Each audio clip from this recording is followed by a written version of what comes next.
নমস্কার, আমি আগমনী সেন। আমি আমার নিজের লেখা থেকে পড়ছি। আমার এই ফোনটা নিজের খেয়াল খুশি মতো চলতে চেষ্টা করে। বহুদিনের ফোন। আগে ছেলে ব্যবহার করতো, তারপর আমি। তারপর অবশ্য ছেলে আমায় আরও দুটো ফোন কিনে দিয়েছে। সেগুলো খুব ভালো। ছেলে বলে এটার থেকে অনেক বেশি ভালো। কিন্তু যেহেতু আমি একটু টিউবলাইট টাইপ, মানে বুঝতে দেরি হয়, টিউবলাইট যেমন জ্বলতে দেরি হয় সেই রকম আমার একটু বুঝতে দেরি হয়। তাই নতুন জিনিস রপ্ত করতে বেশ কিছুটা সময় চলে যায়। এই সময় যাওয়ার মধ্যেই আমাকে ছেলে মাঝে যে ফোনটি কিনে দিয়েছিল সেটি হাত থেকে পড়ে পপাতচ, এবং কিছুদিন বাদে একেবারে মমাতচ। সে ফোনটি তখন সবে সবে রপ্ত হতে শুরু করেছিল। এখন নতুন ফোনটি আমি ওই ফোন টোন করতে ব্যবহার করি, কারণ আমার যে পুরনো ফোনটা, মানে যেটা দেখে আমি পড়ছি, সেটাতে ফোন করতে গেলে গলার অবস্থা একেবারে হাড়ের ডাক ফাঁড়েতে নিয়ে যেতে হয়। কিন্তু যা টুকটাক লিখি বা যা রেকর্ডিং করি সেগুলো এই ফোনেই করি। এখন অবশ্য আস্তে আস্তে পাল্টাতে চেষ্টা করছি। ছেলে জানে আমি এই সেটটিতে বেশি স্বচ্ছন্দ, তাই কোনো খোঁজ খবরের দরকার পড়লে এই ফোনটিতেই করে।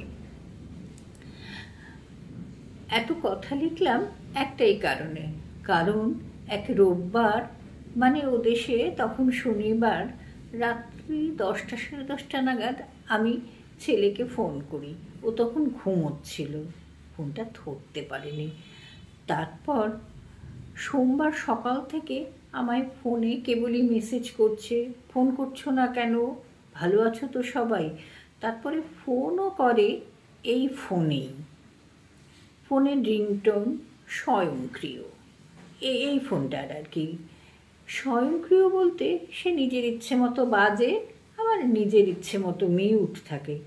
সেদিন তার মিউট থাকার ইচ্ছে হয়েছিল, আর আমিও নানা কারণে ব্যস্ত থাকায় ফোনের কাছেই আসিনি, ফলে কিচ্ছু দেখতে পাইনি। অনন্যোপায় হয়ে তখন ছেলে মেয়েকে ফোন করে। মেয়ে আমাকে বলে, মা তুমি ভাইকে ফোন করোনি? এটা খুব অবিশ্বাস্য ওর কাছে, কারণ ফোন করে বিরক্ত করাই আমার স্বভাব। ভাই আমায় ফোন করেছে, তখন ফোন খুলে দেখি বেশ কয়েকটা মেসেজ এবং 2-3টি কল ছেলের। রবীন্দ্রনাথের একটি কবিতার লাইন হলো, সহসা তুমি ভুল করেছ গানে, বলে লাইনটি লিখে কবি সেই ভুল করার জন্য তার কি কি পরম প্রাপ্তি হয়েছে সেটি সেই কবিতার মূল প্রতিপাদ্য বিষয়। আমারও ওই কবিতার মূল বক্তব্যের মতো অবস্থা। ভাগ্যে ফোনটি আমার যথাযথ নয়, কিছু ভুলভ্রান্তি করে, তাই তো আমার এই পরম প্রাপ্তিটুকু হলো।